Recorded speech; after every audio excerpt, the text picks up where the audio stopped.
Imagine this situation. A small construction company wants to build a new office.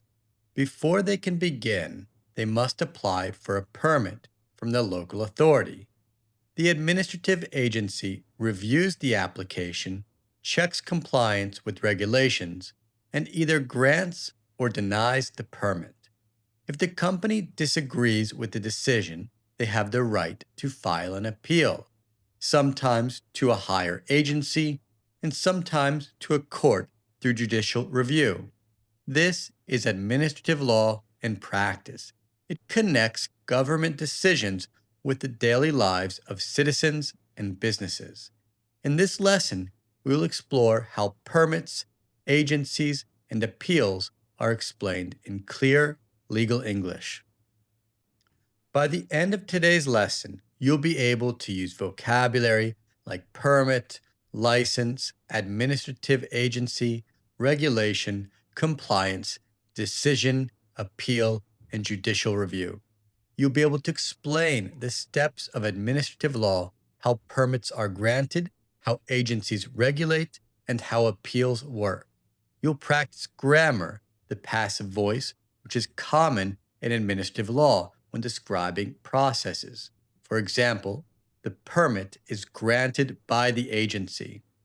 You will apply legal phrases such as file an appeal, grant a permit, comply with regulations, and challenge a decision. This will help you describe real world administrative law situations clearly and professionally. Let's begin with a story. A new restaurant in Mexico wants to open its doors. To do this, it must first obtain a health permit from the local administrative agency. The agency inspects the restaurant's kitchen and food storage. After reviewing, the agency denies the permit, saying the restaurant does not meet hygiene regulations. The owner is frustrated, saying, "We made all the necessary improvements. This decision is unfair." The lawyer explains step by step. First, the agency has discretionary power to grant or deny permits, but they must follow due process. Second, if you believe the decision is wrong, you can file an administrative appeal with a higher authority in the agency. And finally, if the appeal is rejected, you may request judicial review in court. This story shows how administrative law works in practice. Government agencies regulate, individuals and businesses must comply. And when conflicts arise, the law provides remedies like appeals and reviews. A permit is an official authorization from a government agency. Without a permit, many activities like building, opening a business, or importing goods are illegal. For example, the company obtained a building permit before starting construction. Let's look at a story. A family wants to remodel their house. The local authority tells them, "You cannot begin until the building permit is issued." The lawyer explains, "The permit is proof that your project follows the regulations. If you build without it, the agency can order you to stop and even impose fines." Permits show how administrative law controls daily life and ensures compliance with public rules. A license is similar to a permit, but it usually applies to individuals or businesses that must meet professional or safety standards. For example, doctors must hold a valid license to practice medicine. Let's look at a story. A lawyer explains to a client, "To drive in this country, you need a driver's license. To sell alcohol, your restaurant needs a liquor license." Unlike a one-time permit, licenses are often long-term and must be renewed regularly. Licenses are central in administrative law because they connect professional competence with the state's regulatory power.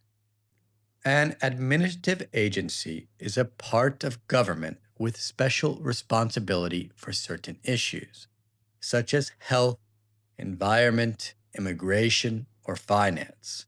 For example, The environmental agency monitors compliance with pollution standards. Let's take a look at a story. A factory opens near a river.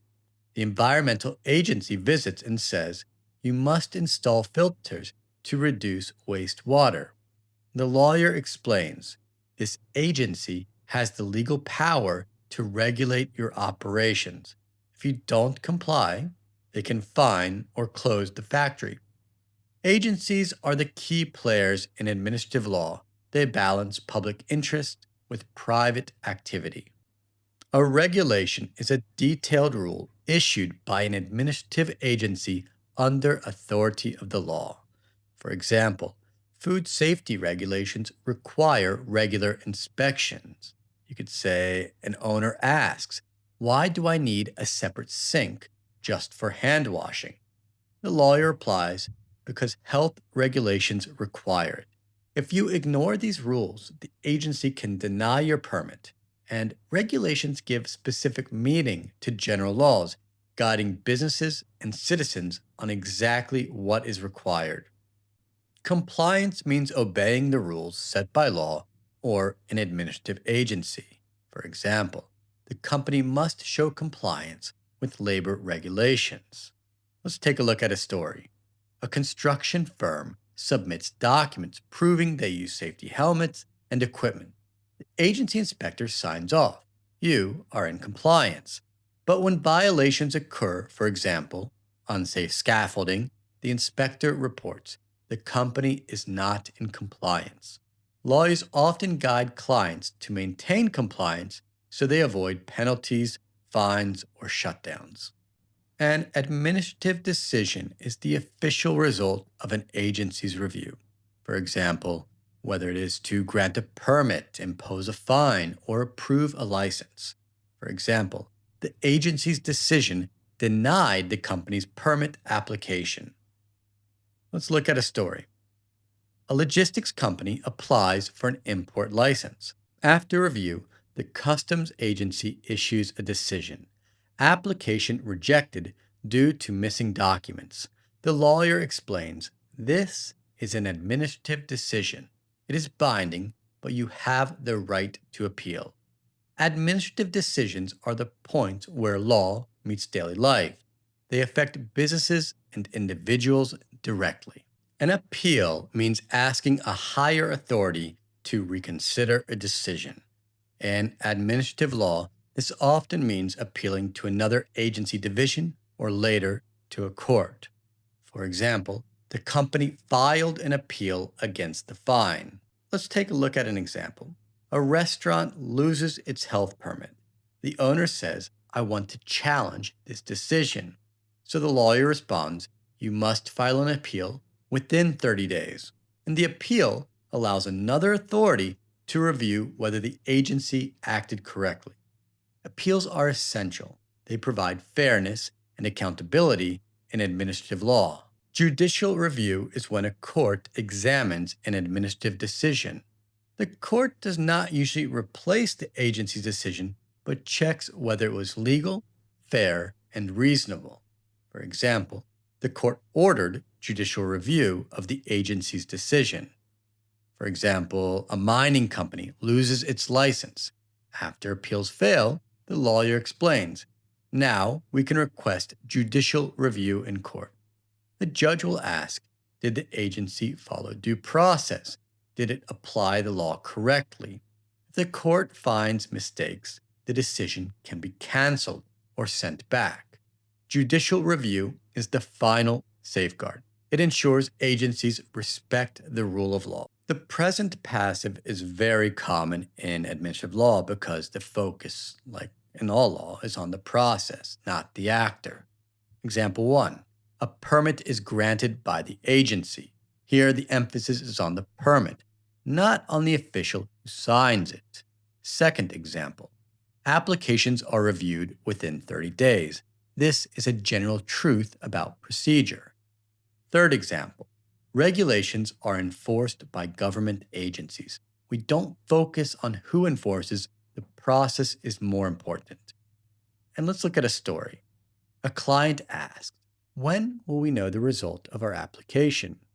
The lawyer explains, your application is reviewed by the agency, and the permit is granted or denied according to regulations. Notice the passive voice. It keeps the explanation formal, neutral, and process focused, exactly how administrative law should be described. The past passive is used when we describe completed events or outcomes in administrative law.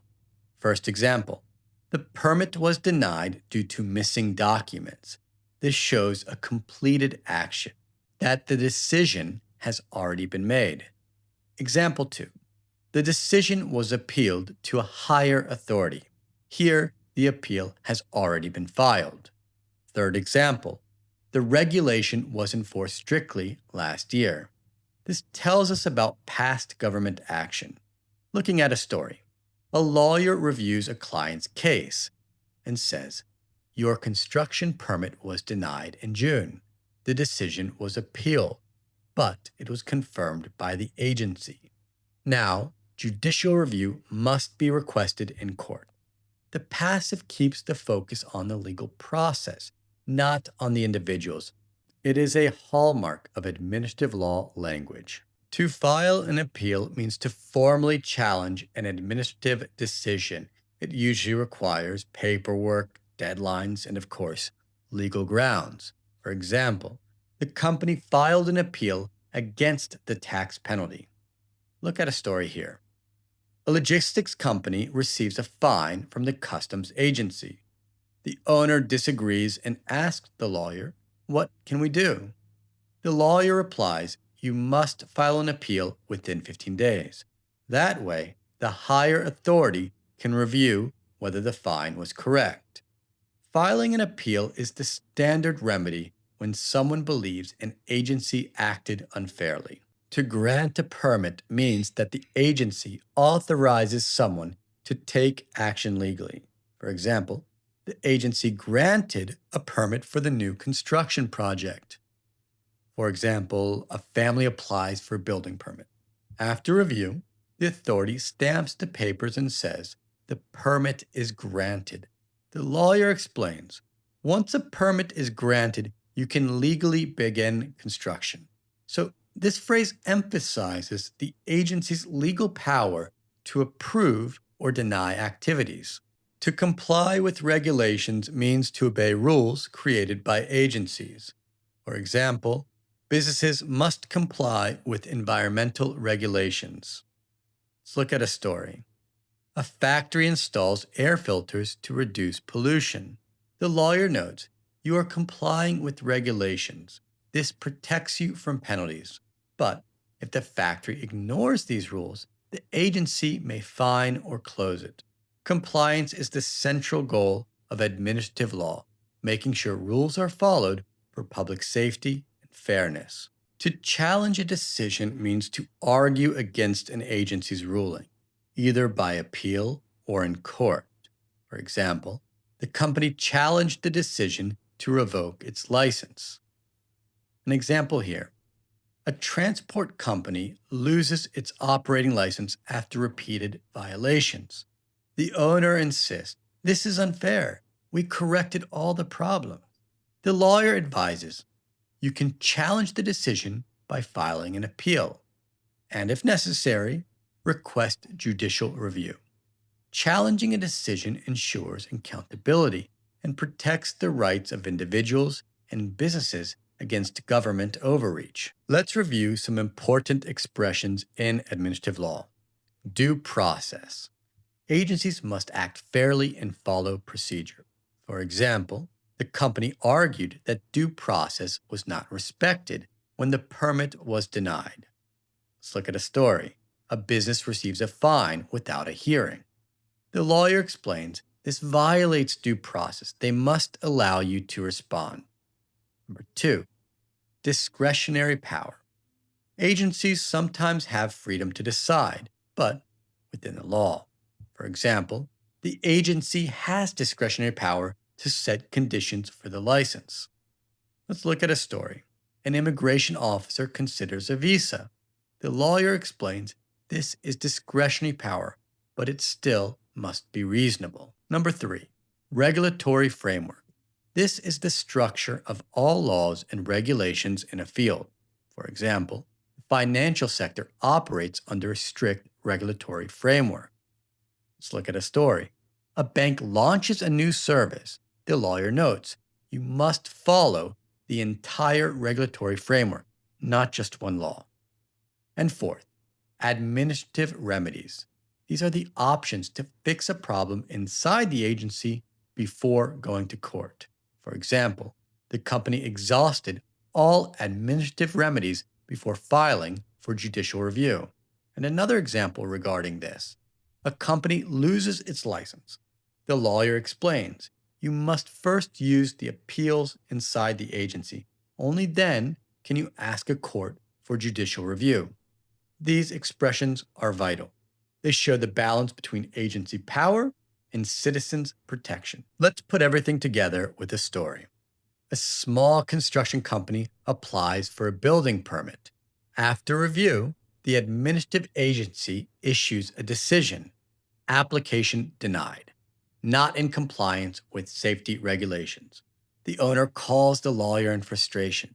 This decision is unfair. We fixed the problems. The lawyer explains step by step.